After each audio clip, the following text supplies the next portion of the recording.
ایک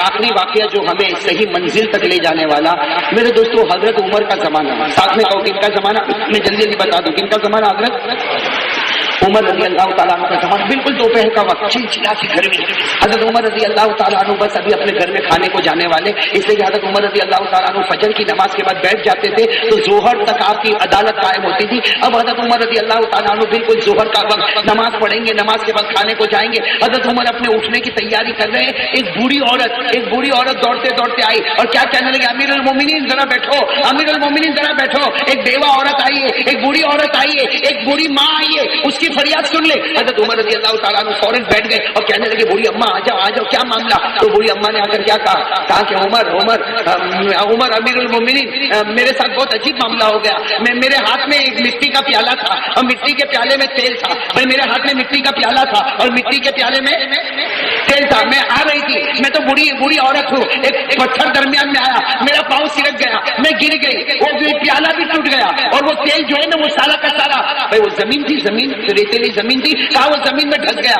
عمر مجھے تیل دے دینا، عمر مجھے تیل دے دے، بیوہ عورت ہوں، بوڑھی اماں ہوں۔ حضرت عمر رضی اللہ تعالیٰ نے جب دیکھا کہ بوڑھی اماں ہے اور کوئی بہت زیادہ تیل تو مانگتی بھی نہیں، کتنا مانگ رہی ہے، ایک کٹورے میں تیل مانگ رہی، اور بوڑھی عورت ہے، بیوہ عورت ہے، اور چہرے سے پتا چلتا ہے کپڑے پھٹے ہوئے بیوہ عورت ہے اور گری ہوئی عورت ہے، یعنی بیچاری راستے میں گر گئی تھی، یہ وہ حضرت عمر رضی اللہ تعالیٰ عنہ نے فوراً بیت المال کے سپروائزر حضرت ابو موسیٰ اشعری، کیا نام ہے حضرت ابو موسیٰ، حضرت عمر رضی اللہ تعالیٰ عنہ نے فرمایا، ابو موسیٰ یہ دیکھو یہ بوڑھی اماں ہے، بیوہ عورت ہے اور بیچاری چلچلاتی گرمی میں آ رہی تھی، پاؤں پھسل گیا، ارے بیچاری گر گئی، اس کا کٹورا بھی ٹوٹ گیا اور اس کا جو تیل تھا وہ بھی زمین میں ڈس گیا، ابو موسیٰ اس عورت کو کہو کہ اپنے گھر جائے، اور ابو موسیٰ تم 2-4 تیل کے بڑے بڑے ڈبے اٹھاؤ اور ان کے گھر تک پہنچا دو تاکہ بیچاری بیوہ عورت کو پھر باہر نکلنا۔ جب حضرت عمر نے یہ کہا تو بوڑھی اماں کے چہرے کا رنگ بدلا، کیا پوچھتی، اے عمر میں بھکارن ہوں، کیا پوچھتی، عمر میں بھکارن ہوں، میں بھیک مانگنے آئی، میں تیرے پاس تیل مانگنے کے لیے آئی۔ تو حضرت عمر نے کہا، اماں تم یہی تو کہہ رہی ہو کہ تمہارا تیل زمین میں ڈھس گیا اور تمہارا تو اتنا سا کٹورے میں تیل ڈھسا، میں تو کہہ رہا ہوں ابو موسیٰ تم تیل کے ڈبے وہاں پر پہنچا دو۔ او بوڑھی اماں کا چہرہ بالکل لال ہو گیا، کہنے لگی، عمر امیر المومنین اگر مجھے تیل مانگنا ہوتا میں تیرے دروازے تک نہ آتی، راستے میں بہت سے صحابہ کے گھر تھے، کسی بھی گھر پر جاتی تو مجھے تیل مل جاتا، تو وہ صحابہ تھے، ارے کسی کے بھی گھر پر جا کر یہ بوڑھی اماں کٹورا بتاتی تو تیل مل جاتا، کیا میں تیرے دربار تک تیل مانگنے آئی، میں کوئی دکھانا نظر آتی ہوں؟ حضرت عمر نے کہا، اماں معاف کرنا لیکن مجھے تو کچھ سمجھ میں نہیں آتا۔ کہنے لگی، عمر میں تو کہہ رہی ہوں کہ وہ جو تیل میرا زمین میں ڈھس گیا نا اسے باہر نکال، ارے وہ جو کٹورا میرا ٹوٹا اور تیل کہاں چلا گیا، بولو کہاں چلا گیا، زمین میں، اسے باہر۔ حضرت عمر نے کہا، اللہ کی بندی، اماں، بوڑھی اماں کیا کہہ رہی ہو، ارے وہ تیل جو زمین میں ڈھس گیا، عمر کی کیا طاقت کہ اسے باہر نکالے، عمر یہ کام نہیں کر سکتا۔ بوڑھی اماں نے کہا، اچھا نہیں کر سکتا تو اس کا مطلب ہے کہ تو نبی کے طریقے پر صحیح اترا نہیں، اگر تو نبی سے سچی محبت کرتا، اگر تو نبی کے طریقے پر ہوتا تو گرے ہوئے اور پھنسے ہوئے تیل کو تو واپس نکالتا، لیکن تو نہیں نکال سکتا، اس کا مطلب ہے کہ نبی کا طریقہ تیرے پاس نہیں رہا۔ او حضرت عمر رضی اللہ تعالیٰ عنہ کے چین بے قرار، یہ ایسا جملہ تھا، عمر جیسے عمر بھی برداشت۔ حضرت عمر رضی اللہ تعالیٰ عنہ کانپنے لگے، کہنے لگے، اماں میں کیا کروں، آپ ایسا کیوں کہہ رہی، اماں میں میرے نبی سے بہت محبت کرتا ہوں، میں میرے نبی کے طریقے پر رہنے کی کوشش کرتا ہوں، لیکن اماں تم بھی بتاؤ کہ جو ناممکن ہے، ارے تیل زمین میں ڈھس جائے وہ تیل واپس باہر کیسے آئے؟ اماں نے کہا، وہ تو تیری مرضی، اگر تو نبی کے طریقے پر ہوگا تو میرا تیل پہنچ جائے گا، اور اگر نبی کے طریقے پر نہیں ہوگا تو میرا تیل نہیں ملے گا، اور آئندہ سے مجھے تیل دینے کی بات مت کرنا، میں کوئی بھکارن نہیں، میں تو کسی بھی صحابی کے گھر پر جاتی تو وہ میرے گھر میں تیل بڑھ دیتا، یہ بات تو برابر۔ یہ کہہ لو، جب بوڑھی اماں جانے لگی تو حضرت عمر لاکھ پتہ روئے، کہا، میری اماں ٹھہر جا، اے بوڑھی اماں ٹھہر جاؤ۔ بوڑھی اماں ٹھہر گئی، پورا مجمع بیٹھا ہوا ہے، بوڑھی اماں ٹھہر گئی۔ حضرت عمر نے چمڑے کا ایک ٹکڑا نکالا، ارے کہو، حضرت عمر نے چمڑے کا ایک ٹکڑا نکالا، اس پر کچھ لکھنا شروع کیا، اس کے بعد چمڑے کے ٹکڑے کو بند کیا، اس کے اوپر کپڑا رکھا، بوڑھی اماں کو دیا۔ حضرت عمر رو رہے اور کہہ رہے ہیں، بوڑھی اماں جا اس زمین پر چلی جا اور اس زمین پر جا کر یہ رکھ دے، مجھے امید ہے تیرا تیل واپس مل جائے گا۔